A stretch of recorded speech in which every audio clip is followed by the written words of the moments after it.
Perkenalkan, nama saya Rizky Widya Mulyani, NIM 19026124045, dokter muda Departemen Anestesiologi dan Terapi Intensif, periode 12 April sampai 16 Mei 2021. Pada kesempatan kali ini, saya akan membawakan mengenai manajemen nyeri. Berikut ini yang akan kita bahas pada presentasi kali ini. Yang pertama adalah definisi nyeri. Kedua, mekanisme perjalanan nyeri. Ketiga, klasifikasi nyeri. Kemudian yang keempat adalah penilaian nyeri yang meliputi instrumen penilaian nyeri. Kemudian yang terakhir adalah manajemen nyeri. Definisi nyeri. Menurut IASP 2020, nyeri merupakan pengalaman tidak menyenangkan, baik sensorik dan emosional, yang terkait dengan atau menyerupai kerusakan jaringan aktual atau potensial, di mana nyeri ini bisa berupa nyeri dengan nosisepsi ataupun nyeri tanpa nosisepsi. Nyeri dengan nosisepsi merupakan nyeri yang melibatkan kerusakan jaringan yang nyata, atau bisa juga disebut dengan nyeri akut. Sedangkan nyeri tanpa nosisepsi merupakan nyeri yang tidak melibatkan atau tanpa kerusakan jaringan yang nyata, atau bisa juga disebut dengan nyeri kronis. Nyeri sendiri merupakan suatu pengalaman subjektif yang tidak menyenangkan seperti yang sudah dibahas tadi.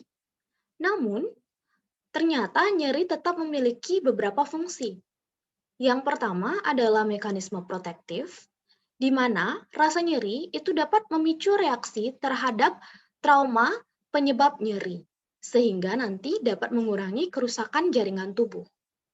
Maksudnya, jika seseorang mengalami rasa nyeri, maka rasa nyeri tersebut akan memicu reaksi dari orang tersebut untuk menghindari trauma penyebab nyerinya, sehingga kerusakan jaringan tubuh lebih lanjut dapat dihentikan.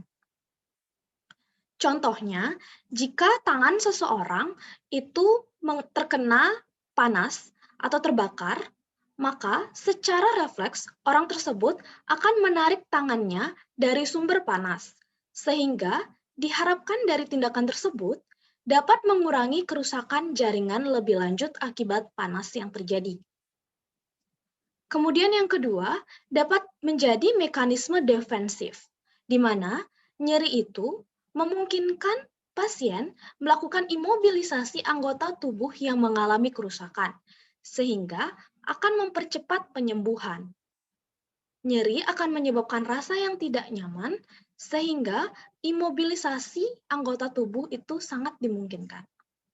Kemudian, sebagai penuntun diagnostik, nyeri pada daerah tertentu menunjukkan terjadinya suatu proses di daerah tersebut ataupun di sekitarnya, sehingga melalui nyeri sebagai pedoman, di mana nyeri tersebut berada di daerah tertentu, maka di sana kita bisa menduga kira-kira proses yang terjadi itu mengenai organ apa saja atau bagian tubuh apa saja, sehingga nanti dapat dilakukan diagnostik yang lebih tepat dan kemudian penanganan yang sesuai.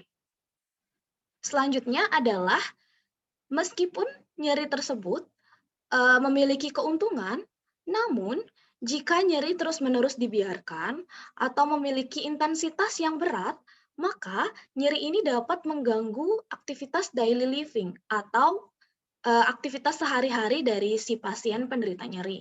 Sehingga hal tersebut akan menurunkan kualitas hidup dari pasien. Kemudian selanjutnya mekanisme perjalanan nyeri. Nah, mekanisme perjalanan nyeri ini terjadi dalam beberapa tahap. Yang pertama adalah tahap transduksi.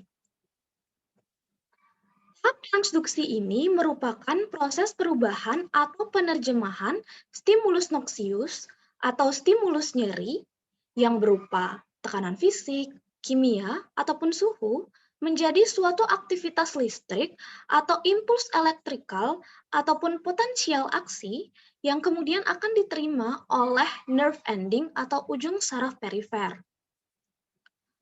Selanjutnya, akan terjadi transmisi, di mana transmisi ini adalah proses dibawanya impuls melalui saraf sensori dari perifer ke cornu dorsalis dari medula spinalis, melalui serabut alfa delta dan serabut C.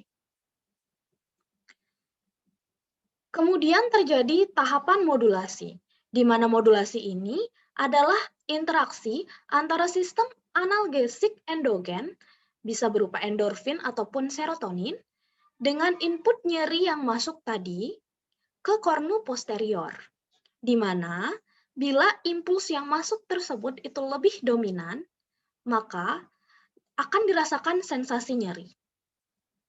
Kemudian jadi tahapan persepsi, di mana tahapan ini merupakan hasil akhir dari perjalanan proses transduksi, transmisi, modulasi, serta ditambah dengan aspek psikologis serta karakteristik individu lainnya, di mana proses ini terjadi di otak. Sehingga ini akan menghasilkan suatu proses subjektif yang kita kenal sebagai persepsi nyeri. Selanjutnya kita akan membahas mengenai klasifikasi nyeri. Nyeri dapat dibagi berdasarkan dua bagian besar. Yang pertama berdasarkan etiologi, kemudian yang kedua adalah berdasarkan durasi. Berdasarkan durasinya, nyeri dapat dibagi menjadi nyeri yang akut dan nyeri kronis. Nyeri akut adalah nyeri yang terjadi selama beberapa hari sampai beberapa minggu, yang menunjukkan adanya kerusakan jaringan di suatu tempat di bagian tubuh tertentu. Sedangkan nyeri kronis adalah nyeri yang bisa terjadi selama berbulan-bulan hingga tahunan, yang mana ini merupakan hasil dari proses biopsikososial sehingga memerlukan penanganan multidisiplin. Selanjutnya, berdasarkan etiologinya, nyeri dapat dibagi lagi menjadi nyeri nosiseptif, inflamasi, dan patologi. Nyeri nosiseptif adalah nyeri yang berhubungan dengan kerusakan jaringan ataupun potensi kerusakan jaringan. Yang mana nyeri nosiseptif ini dapat dibagi lagi menjadi nyeri somatik, visceral, dan nyeri alih atau revert pain. Nyeri somatik ini nanti bisa lagi dibagi menjadi nyeri yang superficial atau nyeri yang dalam. Pada kesempatan kali ini kita akan membahas lebih lanjut mengenai nyeri somatik, visceral, dan nyeri alih. Nyeri somatik. Nyeri somatik merupakan nyeri yang diakibatkan dari kerusakan jaringan yang nantinya dapat menyebabkan inflamasi sehingga akan mengaktifasi reseptor nosiseptif superficial di kulit dan muskuloskeletal. Nyeri somatik ini dapat memberat apabila jaringan yang terkena itu digerakkan atau diprovokasi. Nyeri somatik bisa dibagi menjadi nyeri yang superficial dan nyeri yang dalam atau deep. Berdasarkan dari asal dari nyeri tersebut. Nyeri superficial adalah nyeri yang berasal dari permukaan kulit dengan stimulus bisa berupa mekanis, listrik, termal, ataupun kimia. Nyeri superficial ini digambarkan sebagai nyeri tajam atau terbakar dan terlokalisasi dengan baik. Kemudian nyeri dalam atau deep. Nyeri dalam berasal dari jaringan yang lebih dalam, seperti persendian, tendon, ataupun tulang. Stimulus dari nyeri ini bisa berupa mekanik, tarikan, atau kimia. Nyeri dalam digambarkan sebagai nyeri yang berdenyut, tumpul, dan dapat disertai dengan rasa mual, menyebar, dan lokasinya itu kurang terlokalisasi, sehingga pada nyeri dalam ini sukar ditentukan tempat dari asal nyeri tersebut. Selanjutnya adalah nyeri visceral. Nyeri visceral adalah nyeri yang berasal dari viscera mayor. Viscera sendiri merupakan organ tubuh yang terletak di dalam rongga tubuh. Jadi nyeri visceral ini bisa diakibatkan atau berasal dari jantung, pembuluh darah besar, lymph node, sistem gastrointestinal, sistem respirasi, struktur urologi, sistem reproduksi, omentum, maupun peritoneum visceral. Nyeri visceral ini distimulasi jika terjadi kondisi seperti iskemia, spasme, dilatasi organ yang abnormal atau berlebihan, atau bisa juga dari stimulus kimia, yang mana stimulus-stimulus tersebut akan mengaktifasi reseptor nociceptif yang profunda pada visceral, sehingga akan terjadi impuls nyeri, di mana impuls nyeri ini akan dihantarkan melalui serabut A, delta, dan C, dan juga dia akan berjalan bersamaan dengan aferen otonom.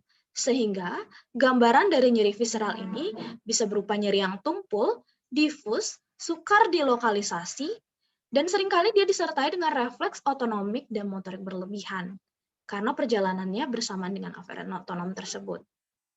Di mana akan terjadi gambaran berupa pasien yang sakit berat, ditambah dengan gejala mual, muntah, berkeringat, perubahan tekanan darah, dan nadi. Kemudian nyeri alih atau revert pain.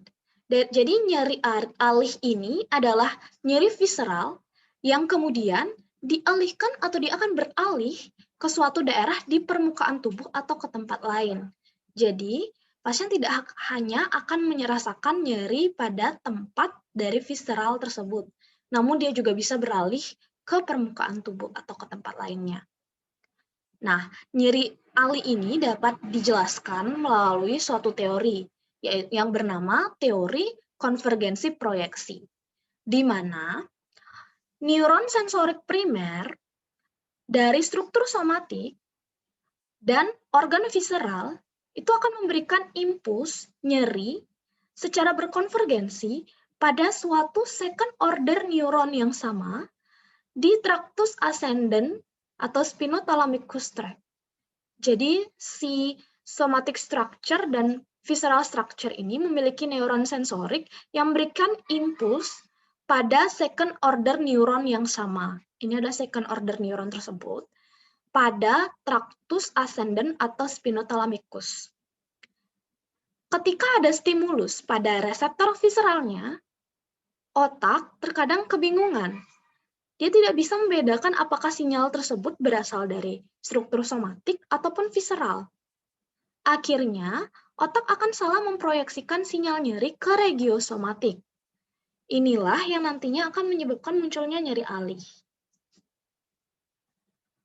Contoh dari nyeri alih adalah nyeri akibat batu ureter pada bagian bawah, di mana ini akan menyebabkan nyeri alih pada testis korespondensnya dan paha dalam atau inner thigh-nya.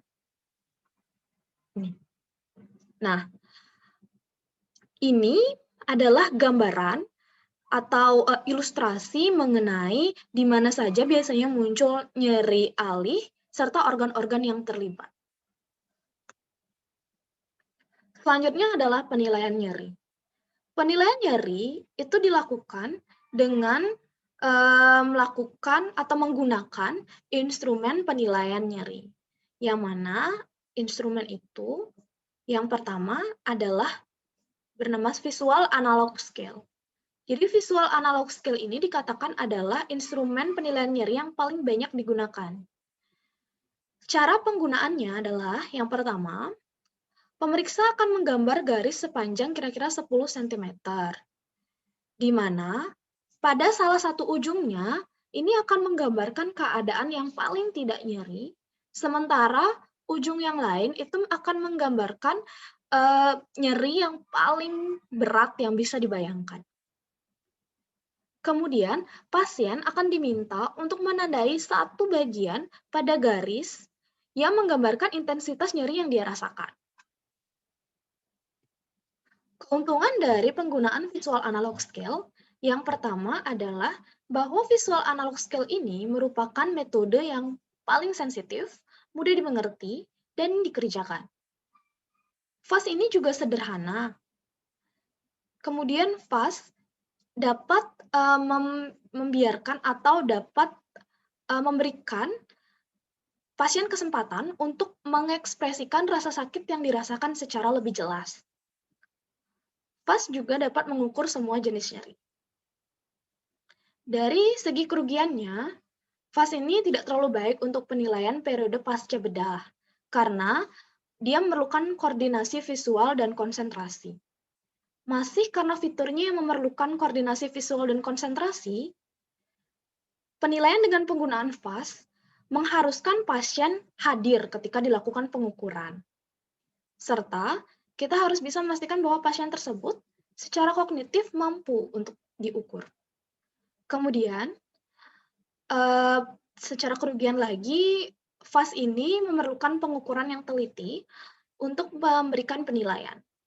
Kemudian, pasien sulit menentukan titik yang tepat pada skala pengukuran terhadap rasa nyeri yang dirasakan. Oleh sebab itu, ini sangat bergantung pada pemahaman pasien terhadap alat ukur. FAST ini tidak dapat digunakan pada pasien berumur kurang dari 8 tahun. Selanjutnya adalah Numeric Rating Scale atau NRS. NRS ini adalah metode yang menggunakan angka-angka untuk menggambarkan intensitas nyeri.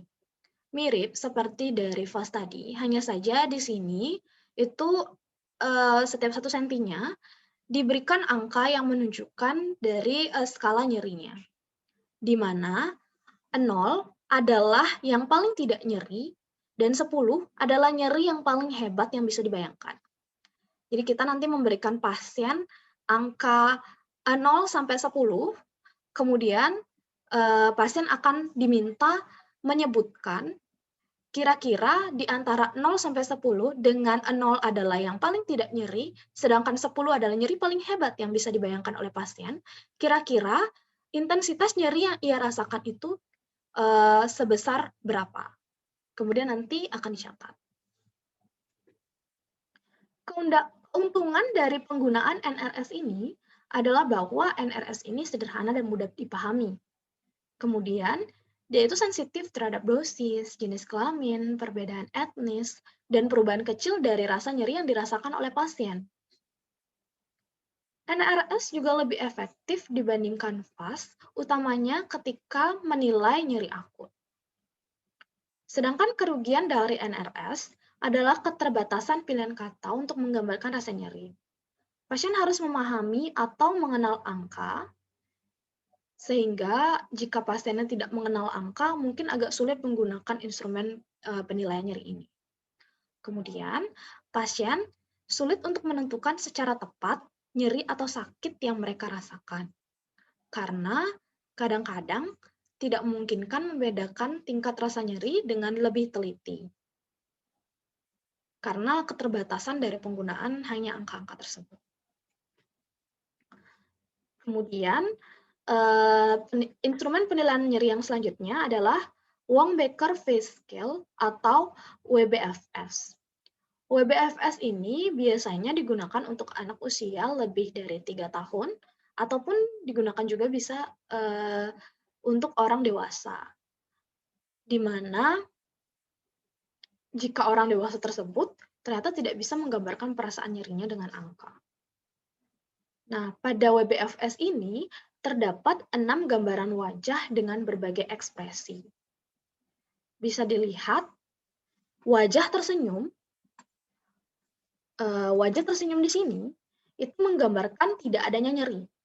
Sedangkan wajah yang sedih, menangis, warna merah, ini adalah nyeri yang paling hebat yang bisa dibayangkan. Dari sini nanti pasien disuruh memilih, kira-kira di ekspresi manakah dia berada sekarang. Ataupun dari penilainya sendiri yang melihat kira-kira pasien ini sedang berada di ekspresi yang mana untuk menentukan kira-kira nyerinya itu adalah skala berapa. Keuntungan dengan penggunaan WBFS ini adalah cepat dan mudah dikerjakan, dan dapat digunakan pada orang dewasa serta anak di atas 3 tahun yang tidak dapat menggambarkan nyerinya dalam angka. Kerugian dari penggunaan WBFS ini, ekspresi wajah seseorang dapat menyampaikan pesan yang berbeda dari rasa sakit yang sebenarnya mereka rasakan, tergantung dari persepsi, pengalaman nyeri, serta ekspresi yang dikeluarkan oleh pasien tersebut. Perlu kejelian dari pemeriksa saat memperhatikan ekspresi wajah pasien dan menyesuaikan skala. Jadi WBFS ini lebih menekankan kepada si pemeriksa yang melihat dari ekspresi wajah pasien tersebut dan mencocokkannya dengan skala. Sehingga kerugiannya tentunya jika penilaiannya kurang jeli atau dia salah interpretasi, mungkin skalanya juga tidak akan tepat. Kemudian, WBFS ini juga bersifat sangat subjektif karena bisa berbeda penilaian antara satu pemeriksa dengan pemeriksa yang lain, karena ini bersifat sangat subjektif. Selanjutnya adalah penilaian nyeri dengan instrumen penilaian nyeri berupa McGill Pain Questionnaire atau MPQ. MPQ ini adalah checklist untuk mendeskripsikan gejala nyeri yang dirasakan pasien, di mana ini akan menggambarkan nyeri berdasarkan aspek-aspek seperti sensorik, afektif, dan kognitif. Pada MPQ ini terdapat 20 kategori, dengan total dituliskan ada 78 kata sifat untuk mendeskripsikan nyeri. Jadi penilaian angka akan diberikan kepada setiap kata sifat yang nantinya akan dipilih, kemudian akan dijumlahkan. Kategori 1 sampai 10 menunjukkan kualitas sensorik nyeri, baik itu dari waktu, lokasi, ataupun suhu. Kemudian, kategori 11 sampai 15 itu menunjukkan kualitas efektif nyeri, dari segi stresnya, takut, ataupun sifat otonom. Kategori 16 itu akan menunjukkan dimensi evaluasi. Sedangkan kategori 17-20 itu menunjukkan suatu keterangan lain termasuk kata-kata spesifik untuk kondisi tertentu. Nah, ini adalah gambar dari MPQ itu sendiri. Jadi, MPQ ini ada 4 bagian, dari gambar nyeri, indeks nyeri, pertanyaan nyeri terdahulu, ataupun intensitas nyeri saat ini. Nah, keuntungan penggunaan MPQ adalah dapat membedakan nyeri nosiseptif dan neuropatik. Kemudian dia lebih tepat dan komprehensif dalam mendeskripsikan nyeri dengan banyaknya kategori yang tersedia. Jadi dia bisa lebih detail. Namun kerugiannya, pasien seringkali kesulitan dalam memahami sepenuhnya isi instrumen, sehingga kadang terjadi salah interpretasi. Seperti yang kita lihat tadi, kuesioner MPQ ini cukup rumit, sehingga kadang-kadang menyulitkan dari si pasien untuk memahami. Kemudian, ini biasanya menghabiskan waktu yang cukup lama dibandingkan dengan instrumen lain, yaitu sebanyak 5-15 menit. Instrumen penilaian nyeri yang selanjutnya adalah Pain Diary. Pain Diary ini adalah suatu catatan tertulis berkala yang memuat baik pengalaman nyeri yang dirasakan oleh pasien maupun kegiatan pasien yang berhubungan dengan nyeri tersebut. Nanti intensitas nyerinya akan dicatat dalam bentuk NRS. Sedangkan kegiatan pasien nanti itu akan dicatat meliputi aktivitas hariannya, tidur, aktivitas seksualnya, riwayat pengobatan, makan, merawat rumah, ataupun aktivitas rekreasi lainnya. Bisa dilihat di sini, ini adalah salah satu contoh Pain Diary. Keuntungan penggunaan Pain Diary adalah Pain Diary ini adalah sarana pemantauan variasi status penyakit sehari-hari pasien dan respon pasien terhadap terapi yang cukup baik. Jadi jika misalnya dari penyakit atau rasa nyeri yang pasien rasakan itu cukup fluktuatif sehari-harinya, Pain Diary ini bisa menjadi pilihan. Selain itu, Pain Diary juga cukup baik jika digunakan sehari-hari di rumah, sehingga pasien nanti bisa memberikan keterangan dengan lebih jelas terhadap petugas kesehatan untuk menunjukkan sensasi atau persepsi nyerinya sehari-hari ketika dia berada di lingkungan rumah atau lingkungan normal. Payindari ini juga bisa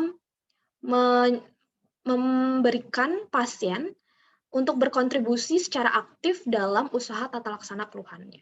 Jadi pasien di sini bisa merasa dilibatkan. Kemudian dari segi kerugian, itu payindari tentunya mengandalkan disiplin dan konsistensi serta kepatuhan dari si pasien dalam mengisi payindari ini setiap kali ia merasakan nyeri. Selanjutnya adalah manajemen nyeri.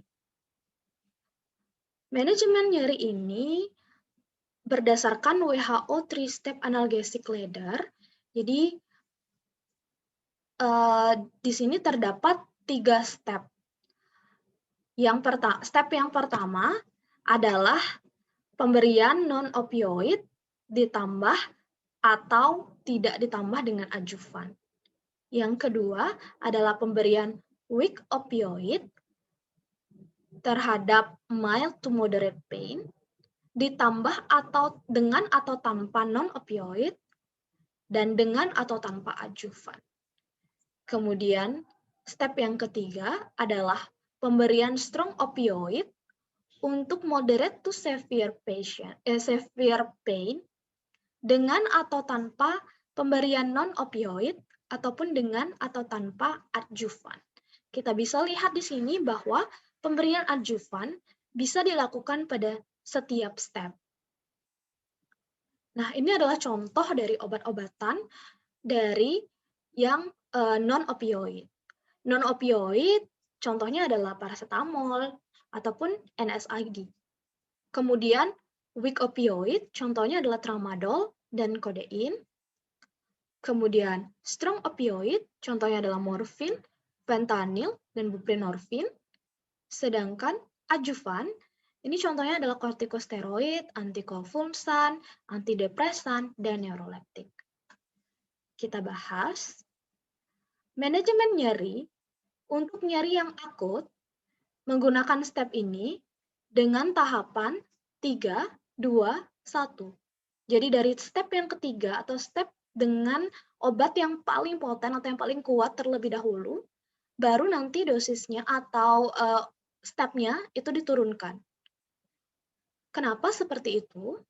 Karena pada nyeri akut, misalnya nyeri pasca operasi, itu terdapat inflamasi yang dapat menghasilkan nyeri yang cukup hebat.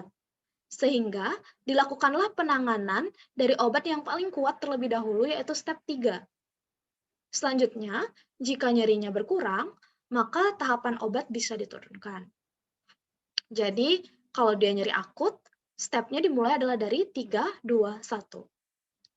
Kemudian, sebaliknya, jika nyerinya kronis, stepnya dimulai dari yang paling rendah, yaitu step 1, kemudian baru ke step 2, dan ke step 3. Pada step 1, itu biasanya diberikan yang non-opioid dengan atau tanpa adjuvan. Kenapa diberikan dari step 1 terlebih dahulu? Karena pada nyeri kronik, misalnya pada nyeri neuropatik, itu dia tidak terdapat inflamasi seperti pada nyeri akut. Sehingga nyeri yang dihasilkan umumnya akan semakin bertambah intensitasnya justru, bukannya semakin berkurang. Oleh karena itu, dilakukanlah penanganan dari obat yang paling lemah terlebih dahulu, atau step 1 terlebih dahulu. Selanjutnya, apabila nyerinya ternyata tidak hilang atau bahkan semakin bertambah, nanti tahapan obat bisa ditingkatkan. Kita bahas yang analgesik step 1. Tadi kita lihat contohnya adalah paracetamol dan NSAID. Jadi, paracetamol ini dikatakan merupakan analgesik dan antipiretik yang baik. Namun, ternyata dia bukanlah antiinflamasi yang paling signifikan. Sedangkan NSAID itu termasuk aspirin. Dia memiliki site kerja untuk menghambat siklooksigenase, sehingga nanti akan menyebabkan penurunan dari prostaglandin dan jadi menurunkan rasa nyeri. NSAID ini dia memiliki efek samping berupa gangguan fungsi ginjal dan perdarahan pasca bedah, sehingga sebenarnya NSAID tidak disarankan untuk penggunaan dalam jangka panjang. Kemudian, NSAID ini dibagi berdasarkan 2 jenis. Ada yang COX inhibitor non-selektif, dan yang kedua adalah COX-2 inhibitor yang selektif. Untuk COX inhibitor non-selektif, contoh obatnya adalah ibuprofen, ketoprofen, natrium diklofenak, asam mefenamat, ketorolak, dan peroxicam. Jadi untuk COX inhibitor non-selektif, dia akan menghambat segala jenis enzim siklooksigenase, sehingga dia tidak pilih-pilih dalam menghambat. Sehingga seringkali dia menyebabkan efek samping yang lebih berat.